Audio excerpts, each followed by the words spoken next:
The National Electrical Code, or NEC, does not generally require a disconnect to be installed outside a home simply because there is a door to the room where the service panel is located.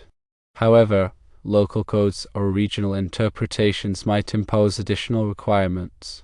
Article 110.26b of the NEC states that the service disconnecting means must be installed at a readily accessible location, either outside the building or structure, or inside nearest the point of entrance of the service conductors.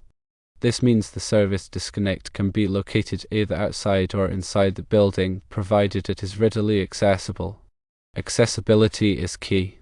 The NEC defines readily accessible as capable of being reached quickly for operation, renewal, or inspections, without requiring those to whom ready access is requisite to climb over or remove obstacles or to resort to portable ladders, and so forth. Article 110.26 specifies the minimum size of the door opening for accessing the service disconnecting means. It states that the door opening should not be less than 24 inches wide and 6 feet 6 inches high. This requirement is in place to ensure sufficient space for personnel to access the service disconnect during an emergency. Based strictly on the NEC, the statement that a door to the laundry room where the service panel is located would cause a failed inspection is not inherently correct. However, local codes and regional interpretations, such as those potentially in place in Colorado, might have additional requirements concerning the location of the service disconnect. These local requirements can vary considerably. They are influenced by factors like climate, population density, and specific safety concerns within the region. To determine the specific requirements, it is always recommended to consult with the local authority having jurisdiction, or OJ, for the specific requirements applicable to your area. The AHA can provide clarity on any local or regional code requirements. They can also clarify any potential conflicts between the NEC and local amendments.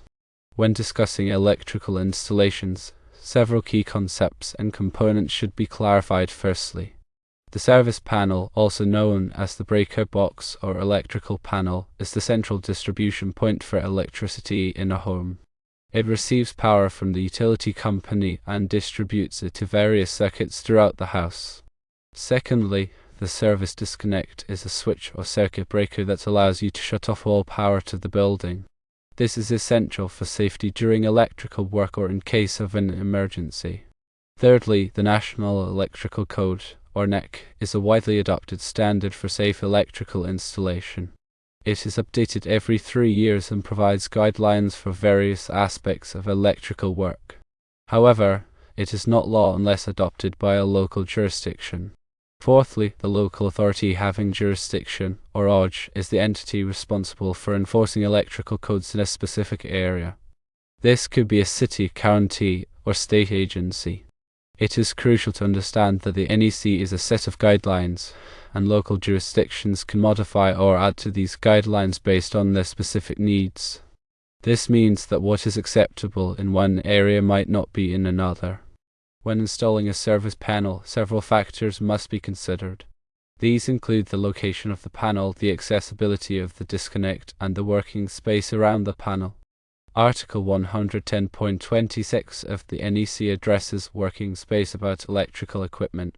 It specifies the minimum clearances required in front of electrical equipment, such as service panels, to ensure that workers have enough room to safely perform maintenance or repairs. These clearances vary depending on the voltage of the equipment and the presence of exposed live parts. Article 110.26 outlines the dimensions of the working space. Depth of working space. The depth of the working space in the direction of access to live parts should not be less than specified in Table 110.26 Aeon unless permitted in 110.26 Aeon. Aeon. B. Or Aeon. C. Distances should be measured from the live parts if such are exposed or from the enclosure front or opening if such are enclosed. Condition 1 would require a minimum of 3 feet of clear space for nominal voltages to ground of 0 to 150 volts, 3 feet for 151 to 600 volts, and 3 feet 6 inches for 601 to 2500 volts. Condition 2 would require a minimum of 3 feet of clear space for nominal voltages to ground of 0 to 150 volts, 3 feet 6 inches for 151 to 600 volts, and 4 feet for 601 to 2500 volts.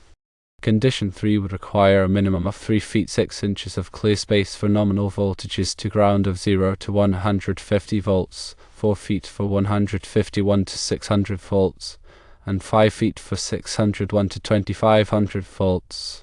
These conditions are defined as follows. Firstly, Condition 1 is where exposed live parts are on one side and no live or grounded parts are on the other side of the working space, or where exposed live parts are on both sides effectively protected by insulation or other means.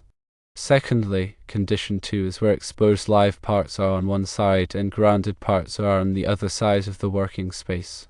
Thirdly, Condition 3 is where exposed live parts are on both sides of the working space not guarded as provided in Condition 1 with the operator between.